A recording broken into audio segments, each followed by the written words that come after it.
Assalamualaikum warahmatullahi wabarakatuh. Segala puji bagi Allah subhanahu wa ta'ala, Tuhan semesta alam, yang telah memberikan kita nikmat iman, kesehatan, dan kesempatan untuk berkumpul di majelis yang penuh keberkahan ini. Salawat serta salam kita haturkan kepada Nabi Muhammad sallallahu alaihi wasallam, sang rahmat bagi alam semesta, yang telah membawa kita dari kegelapan menuju cahaya Islam. Hadirin yang dirahmati Allah, pada kesempatan ini, izinkan saya menyampaikan sebuah kisah yang penuh hikmah, yaitu tentang Juhainah, seorang hamba yang terakhir keluar dari neraka dan masuk ke surga. Kisah Juhainah dalam hadis Nabi SAW. Dalam sebuah hadis sahih yang diriwayatkan oleh Imam Muslim, Rasulullah SAW menceritakan bahwa ada seorang hamba yang terakhir kali keluar dari neraka dan masuk surga. Dalam hadis tersebut, nama orang ini sering disebut sebagai Juhainah. Setelah melewati masa penyucian di neraka karena dosa-dosanya, Allah subhanahu wa ta'ala berkehendak untuk mengeluarkannya. Ketika ia dikeluarkan, tubuhnya masih penuh dengan bekas-bekas siksa neraka. Dengan penuh syukur, ia memuji Allah subhanahu wa ta'ala karena telah menyelamatkannya dari api neraka. Namun, perjalanan Juhainah tidak berhenti di situ.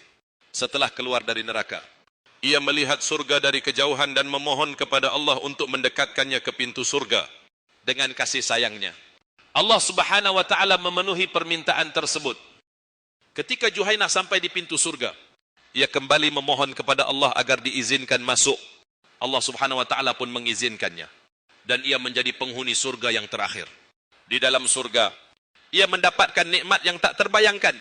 Bahkan yang terkecil dari nikmat surga itu jauh lebih baik dari seluruh kekayaan dunia. Hikmah dari kisah Juhainah. Hadirin sekalian, kisah Juhainah ini mengandung banyak pelajaran yang sangat berharga. Rahmat Allah melampaui segala sesuatu. Kisah ini menunjukkan bahwa rahmat Allah subhanahu wa ta'ala sangat luas. Meskipun seorang hamba memiliki banyak dosa, jika ia memiliki iman meskipun sekecil biji sawi, Allah subhanahu wa ta'ala tetap akan mengampuni dan memasukkannya ke dalam surga. Allah subhanahu wa ta'ala berfirman, sesungguhnya rahmatku meliputi segala sesuatu. Quran Al-A'raf ayat 156. Harapan tidak boleh padam. Sebagai manusia, kita sering melakukan kesalahan. Namun, kisah Juhainah mengajarkan bahwa kita tidak boleh putus asa dari rahmat Allah. Selalu ada peluang untuk bertaubat dan kembali kepadanya. Rasulullah SAW bersabda, setiap anak Adam pasti berbuat dosa, dan sebaik-baik orang yang berbuat dosa adalah mereka yang bertaubat. Hadis riwayat Tirmizi.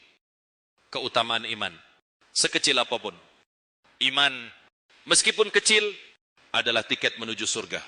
Namun, iman ini harus dijaga agar tetap hidup di dalam hati. Jangan sampai iman kita tergerus oleh perbuatan dosa yang terus-menerus. Motivasi untuk selalu berbuat baik. Meskipun Juhainah akhirnya masuk surga, ia harus melewati siksaan neraka terlebih dahulu. Kisah ini mengingatkan kita untuk senantiasa berusaha menjauhi dosa dan memperbanyak amal saleh agar kita tidak mengalami penderitaan seperti itu. Hadirin yang dirahmati Allah, kisah Juhainah adalah cermin bagi kita semua. Sebagai manusia, kita tidak luput dari dosa, tetapi kita harus selalu menjaga iman dan berusaha mendekatkan diri kepada Allah. Jangan pernah putus asa dari rahmatnya, dan jangan pula menunda-nunda untuk bertaubat. Semoga kita semua termasuk dalam golongan orang-orang yang mendapatkan rahmat Allah dan dimasukkan ke dalam surga tanpa hisab. Wassalamualaikum warahmatullahi wabarakatuh.